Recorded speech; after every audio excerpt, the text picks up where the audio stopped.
building self-funded entrepreneurial ecosystems here, which is really all about sustainability. How do you do something that can be sustained over time?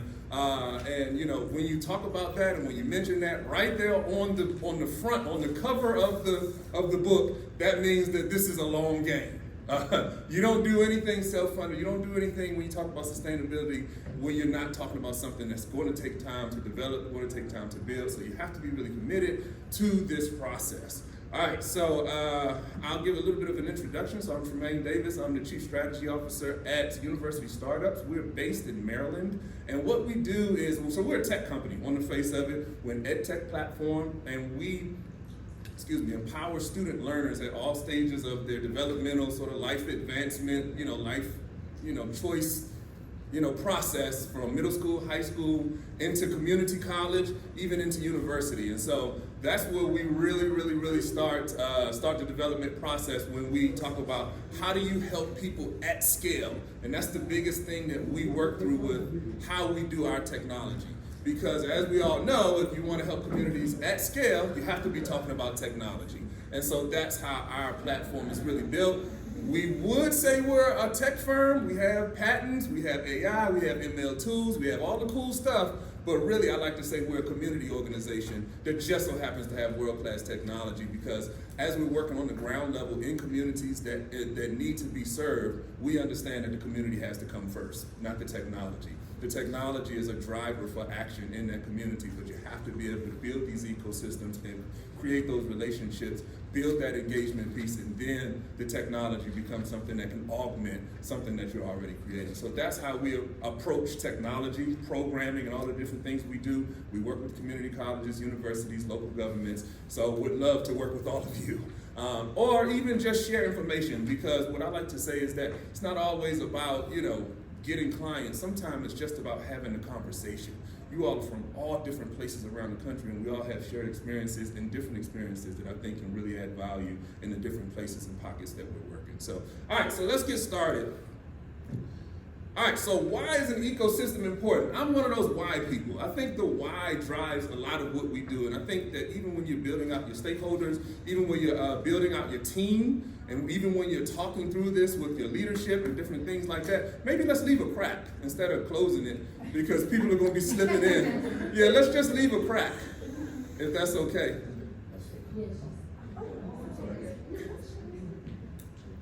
Yeah, absolutely. Talking about diversity. Yeah, I'm telling you, I love it. So we were just talking about the why. I think the why is something that we have to talk about when we talk about really anything, but definitely talking about building ecosystems, because as you're getting your stakeholders, getting your leadership teams, getting people involved in the thing that you want to build holistically, you have to be able to lock in on a why. So why is an ecosystem even important? All right.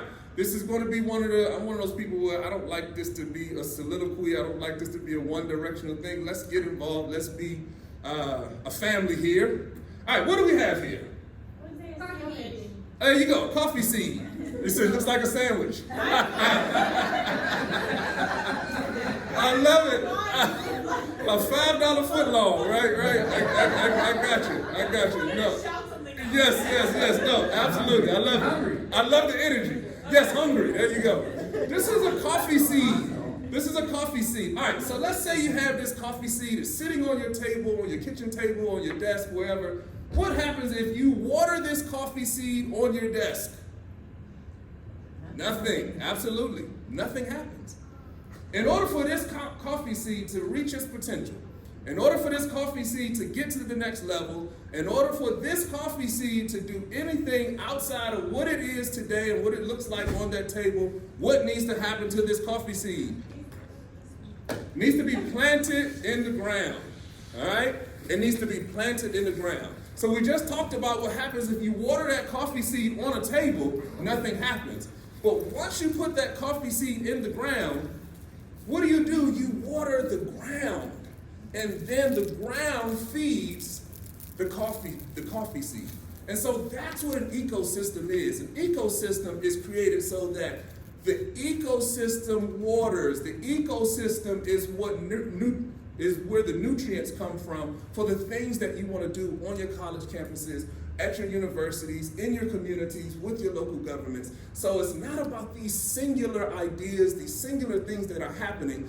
When you start talking about, especially funding, funding is the water. You want to have funding come into an ecosystem. You want to water the ecosystem, and then the ecosystem is what feeds the different things that you want to do. And so I'd just like to talk about that because an ecosystem is important, and you have to know why it's important. And so feel free to use that example. I take this all over the world. The ecosystem has to be fed the seed has to be fed from an ecosystem. You cannot feed the seed itself.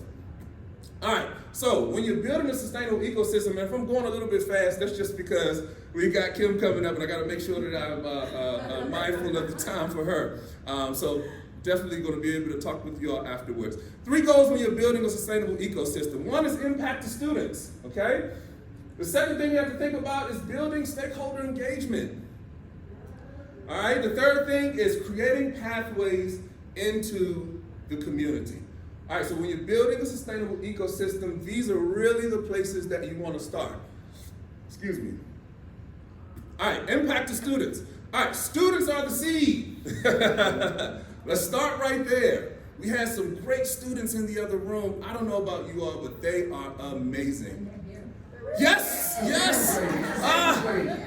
I'm honored that you came to this, and I'm able to use you as an example. And I didn't know you were going to be here today. You all's story is incredible, incredible. And just the connection with the community college, just the understanding of what you all want to do, the perseverance, all there's so many things. I got to make sure I high five you all afterwards, but I didn't get a chance to do it in there. But the students are the seed. And so that's something that we have to realize. You'll be surprised at the leaders that I talk to that don't realize that the students are the seed. They're the centerpiece. They'll talk about other stakeholders and other people that are involved, definitely, meaningful, but the students are really, really, really, really where all of the work that we do, that is our why, to make sure that these students have the things that they need. All right, so when you're building out the ecosystem, you have to get involved with student outcomes because they drive the entire thing. The student outcomes is what drives the entire thing. The reason that somebody is inspired to give money to this situation is because these students have shown that they can be successful, and we want to do more of this. We need more of these students to do more cool and interesting things in and around their communities. The second thing you want to do is think about a tracking system. That's as simple as a CRM like Airtable, and there are tons of other ones. I just used that as an example. I've done some Airtable stuff. Airtable is really cool. But you have to think about how you're going to track the progress of these students as they matriculate and work through the ecosystem that you put into place, all right? So impact reports, deliverables, you got to have that stuff built into the ecosystem. So impact to students, that's the first thing that you really want to be thinking about as you're building out this ecosystem. All right, the next thing is building stakeholder engagement. So you want to first identify, all right, when you're building this entrepreneurial ecosystem on your campus, you want to first identify and recruit your EIRs. Now, we talked about a lot of acronyms. We got a lot of military folks, and we talked about the acronyms. If you don't know what EIR is, that's Entrepreneurs in Residence. And so you want to have your mentors or your EIRs, Entrepreneurs in Residence, on your campus.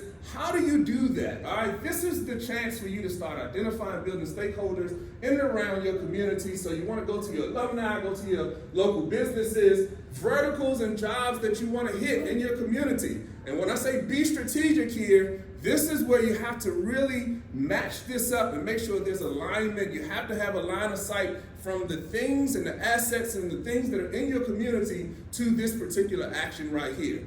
So this is not a time where you want to dream about aerospace if that's not in your community or not a competency that's around what you're doing. We did some work at Eastern Shore Community College, which is in rural Virginia, Eastern Shore, Virginia, and they've got NASA and a couple others. So if you think about a rural community college, NASA is right there. That is a partnership that makes sense for that particular community. So be strategic. This is not the time where you want to just say, we want to do this. This is the hot thing. This is the thing that's trending. You want to make sure it's very localized and very specific to the needs of your community. All right, when you get your mentors, you got to make sure that you do it.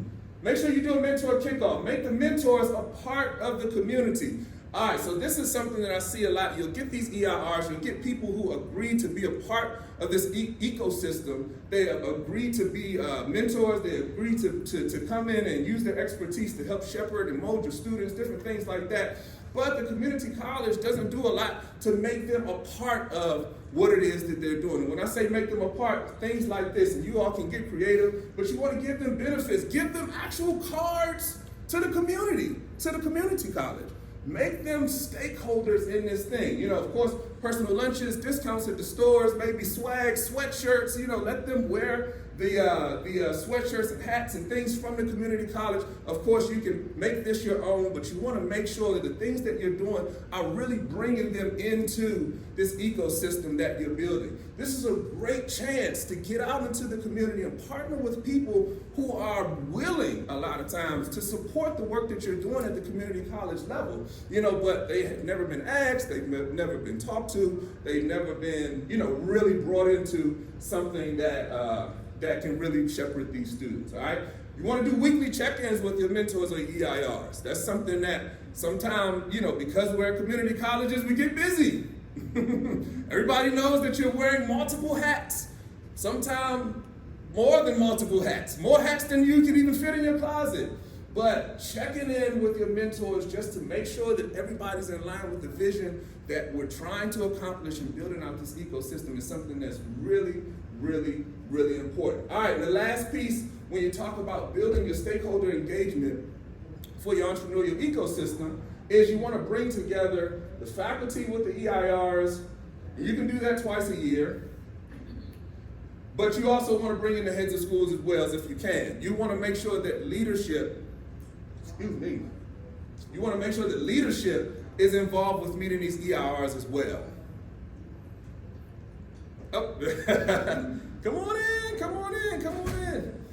You want to make sure that your faculty and your leadership are involved with your EIRs as well. You know, you don't want to just hold them, and this is something that I see a lot at like the universities that we deal with. We'll build out a program that's like, hey, this program, this EIRs, these mentors, they help our program here. This is what they do. And you don't want to get into that space. You know, you want to make sure you're getting buy-in with as many people, with as many faculty as you can on your college, because these are community resources that can help the whole. Again, think about the ecosystem. If you can empower the ecosystem then starts to water that seed. And if you can have multiple people in that ecosystem that can water that seed, that's something that you want to be able to empower. All right. Promise I'm rolling, Kim. All right, create pathways to the community. All right, award your EIRs. All right, when they participate, you want to make sure that you award them for their participation. All right, get them involved with the things that you're doing from an ecosystem standpoint. This is what makes them want to continue to work with the college on a sustained basis, all right? This is what makes them want to make that call for you, makes them want to connect them with somebody in their network. These are the things that really, really, really drive that partnership, all right? Who gave away the most jobs to the students? Who created the most pathways from the community college into one of the areas that you targeted? Remember on the first one, be strategic. One of the pathways that you targeted for your community college, what works for your community, what works for the region that you're in. You know, who supported that the most? You know, who opened up the most doors? Look, how do you start to track those things as well? All right, and then the last thing is think with a donor's mentality. You know, look for opportunities even on campus so that you can do things like put a name on the door. You know, can one of your partners put a name on your makerspace? That's a big thing. I know a lot of colleges are now building out these makerspaces, and sometimes because they're community colleges, they're community facing as well. You know, so these aren't just resources that you're building right in the college, all right? All right, so why is this important? This is one of my favorite slides because I do so much of this kind of work. All right, CCs, community colleges, to me, and I work with local governments, universities. I've been doing, economic development through innovation and community engagement work for probably about 15 years now. And I just don't see any other organization aside from community college that are best positioned in the community to do this kind of work. And I'm preaching to the choir, a lot of CCs here. But, you know, community colleges, they sit at the nexus of the community. And so you have right at the outset of the high school, and then you have them sitting right in the middle also of what's happening in the community as well.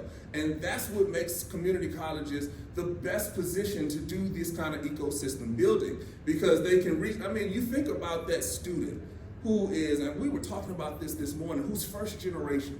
You know, that student whose mom didn't go to college, whose granddad, grandmom didn't go to college, you know, and then they're potentially thinking about going to college. That student's first stop is probably not university. Where's their first stop going to be? Their community college, you know? So this is why community college is so powerful in communities, because those students don't even know the questions to ask. I mean, things like, you know, how do I fill out a FAFSA? They have no idea. They don't even know when the due dates for these things are. Like, how do I even get involved with potentially going to college? You know, I've talked to some college presidents and leadership, and they're like, you know, we've got some, this is in different places around the country. If the students from the high school in our area would just apply, they could go for free. But they don't even know that that's something that's even possible, you know? And so these are the types of reasons why building these ecosystems are so important, especially at the community college level, because you guys are uniquely positioned to reach down into the high schools and also create partnerships in the workforce, in the private sector, you know, doing things with the local nonprofits. That's why CCs are so well positioned to do this kind of work. And then last but certainly not least, CCs have the trust in the community. And I have been to tons and tons of different places around this country, and I'm trying to tell you, a lot of times there's a huge trust deficit in communities that may be underserved, may be underrepresented, may have some students that, again, are thinking about community college, but they don't know why or how they're going to get there. The community college has trust in these communities, and I don't know if you guys know how important that is, but you may see it where you are, but anywhere around the country, trust is going to be an issue. And if you have that anchor partner in that community, like a community college, you know, I've talked to so many professors and presidents of community colleges these last couple of days, and I've been here, and they all have a bead on their community. They understand the people in their community. They understand the students in their communities. They understand the high schools. They understand all of the different dynamics in their community. That's what makes community college have this kind of trust in their communities, all right? And I could go on and on and on because I really love this stuff, but I'm gonna stop here just in case anybody has a couple questions before we bring up Dr. Moore. Yes? Could you talk a little bit more about the kinds of things you have the EIRs do in the program? Yeah, absolutely. So, again, this is going to be very specific to your particular community, because as we all know, the things that you do in Milwaukee aren't necessarily going to work in Detroit. The things you do in Detroit aren't necessarily going to work in Miami. So it's very specific to your community. But everything from mentorship, everything from job training. You know, I mentioned Eastern Shore, Virginia, using the resources in that community. They said, hey, we've got a huge retirement community here. And they said, we have a lot of people who have retired in this community, but they would love to help the young people in this community. So we did a whole mentorship program, trainer, to show this huge resource that they have in this community, how to mentor these young people and these students. And it has worked out phenomenally, because these people are now being able to shepherd and talk to these students, and they've all retired from the different places, you know, business partners in the community. These are people from the generation before who worked there for 40 years, and you know, you want to interview? Let me call John. I hired John in 92. You know, let me give John a call and let him know that you're coming over. Oh, and by the way, let's talk about your resume. Let's talk about how you do your cover letter. Like, these are things that mentors can really add a lot of value on the ground to these students. And again, you can make it very specific to your community. Anybody else? That was a great question. All right. Here's my information. I've given everybody a card. If I haven't, I'll make sure I give whoever doesn't have a card one before we all leave out. My name is tdavis. University Startups is our tech platform. Again, we work with high school, middle school, all the way up into college age and university. My background is in economic development through innovation and building innovative community engagement models. Thank you for your time.